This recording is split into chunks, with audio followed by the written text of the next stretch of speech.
Yo, what's up, and congratulations for stumbling upon this video, because we're going to talk about something today that for some reason isn't really on YouTube, or at least there's a tiny bit of information about it, but you really have to search for it. Hello, hey, my name is Jesse, and this is my channel, How to Drum and Bass. And aside from breaking down what the top performers are doing right now and teaching it to you, I also like spreading information that is not commonly known, but that people are wondering about, and that is sort of maybe gate-kept a little or just simply not available.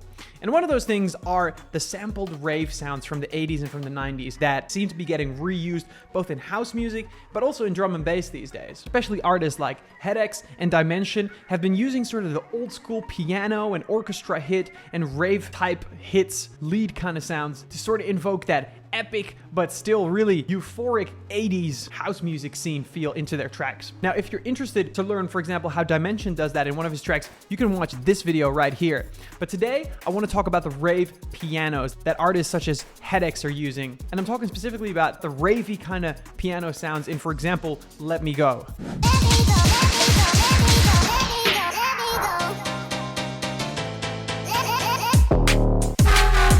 Very familiar sound, but how do we get it? Well, even though you'd be inclined to Google a piano VST or maybe go on YouTube and type in the word rave piano and then try to see how to make a Serum patch out of that, actually it's not that simple. This classic sound comes from when the Korg M1, which was a digital synthesizer with a very specific sound, was used back in sort of the 80s and the 90s. And it's this specific sound from this specific synthesizer that caused a lot of the very iconic sounds that we heard in the tracks from those days. And the bad thing is that we can't just really go and synthesize that just like that, because they used to be analog synthesizers making this sound. But the good news is that we can either sample the Korg M1 to get a similar result, or we can find someone who's already done that by using a plugin called RaveGenerator. And that's what we're going to look at today. As always, there will be a download link for all the presets, and in this case also for one specific file of the Korg M1 that you can use to sample. Also, I'll include a link to a post about samples from the Korg M1 so you can use it for your productions, because I'm cool like that. All right. Let's dive in. So let's have another listen to what we're trying to sort of recreate. So that's a very coarse sort of piano sound.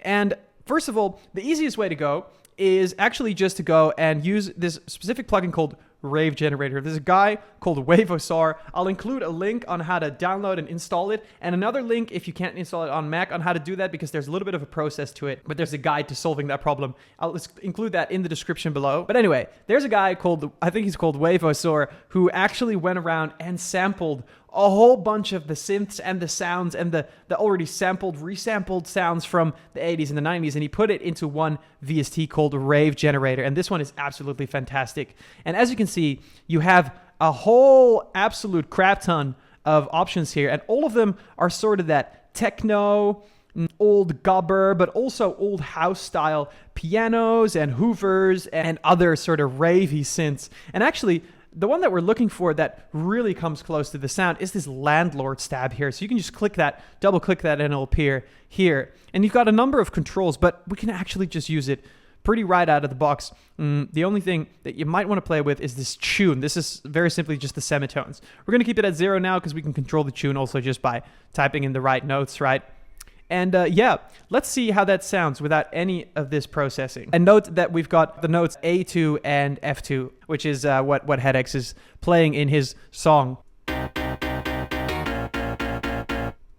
That is already getting very close to the kind of stuff that we want, and you might call it quits there. But of course we can do some additional processing, and we can maybe add a layer to make things a little bit more well distributed in the mid-side range. So let's see what we can do here. Well, for sure we want to add some kind of reverb, and we're going to layer some stuff. So let's say that we add this reverb here on the group section, and let's just say that instead of getting regular reverb, we want to do some convolution reverb. Now, convolution reverb is a way of treating the sound with reverb as if it's reverbing through an actual object or in an actual room. And convolution reverb, you can download it just from the Ableton Live if you have the suite version, I think. But there's also free convolution reverb plugins out there.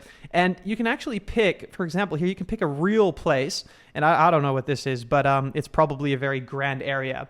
And it'll use it'll treat the sound, it'll give it the reverb exactly as if it was, for example, in a very big hall. And that's just going to make it sound a little bit more interesting. What that also allows you to do is maybe get a bit more of a vintage feel to it, or maybe get more of an eerie feel to it. So in this case, let's just go with the stock option, and we can just give it a short decay because we don't need it. We can increase the size to make it sound a little bit more sort of epic. And what we want to do is, because the rave stabs are they have a lot of attack, we want to increase the pre-delay here so that it doesn't kick in all immediately.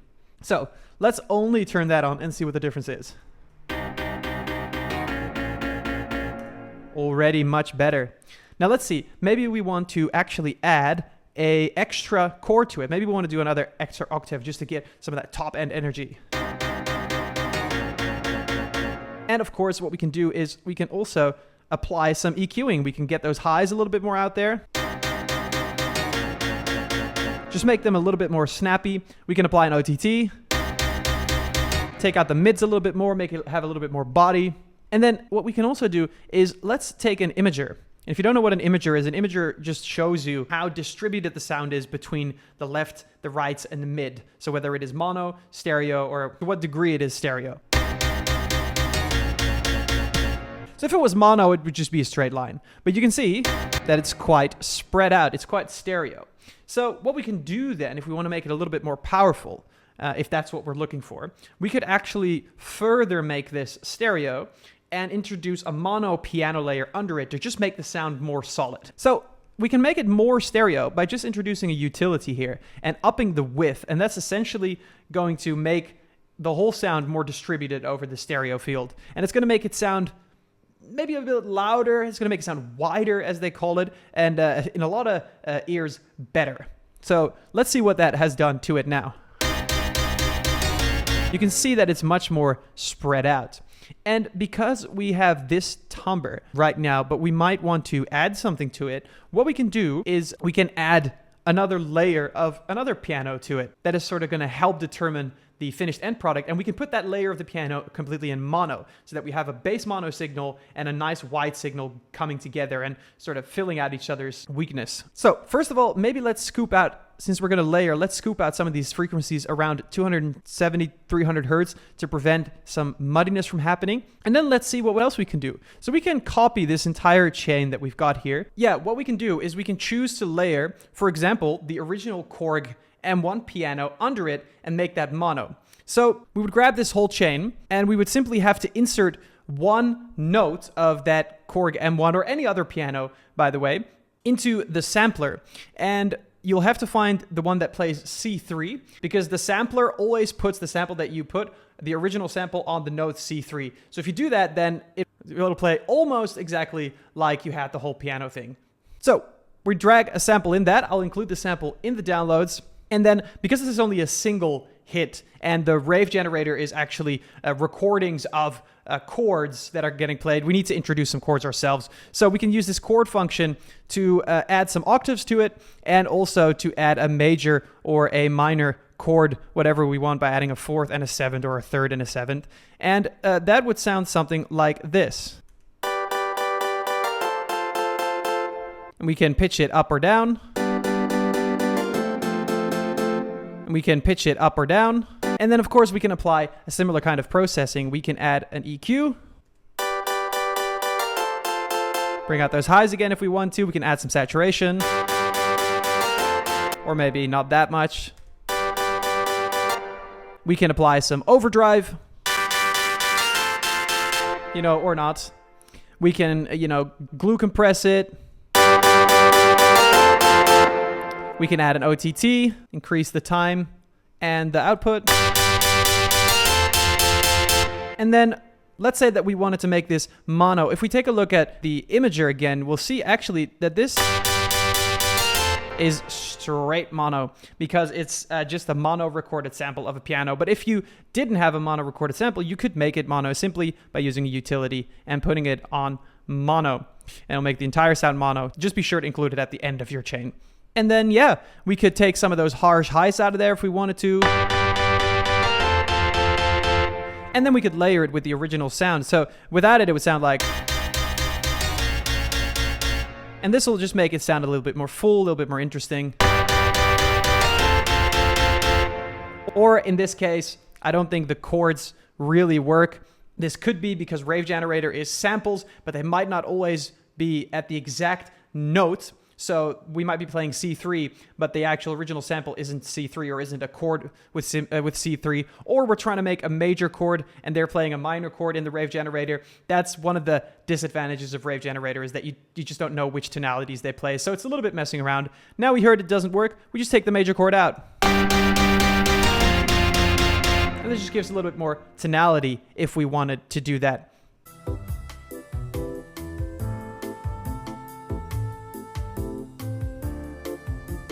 And just like that, you can add different layers. You could try and adding a little extra top element. You could choose other things from the RaveGenerator, other samples, and play those on the tops or on the bottoms and create your own rave piano sound. All right, now that you have that knowledge, I encourage you to go try it out, make something cool, and let me know what is your favorite track that incorporates these kinds of sounds. All right, without further ado, thank you for watching. Don't forget to subscribe. And if you want to see more of me, YouTube recommends that you watch these videos.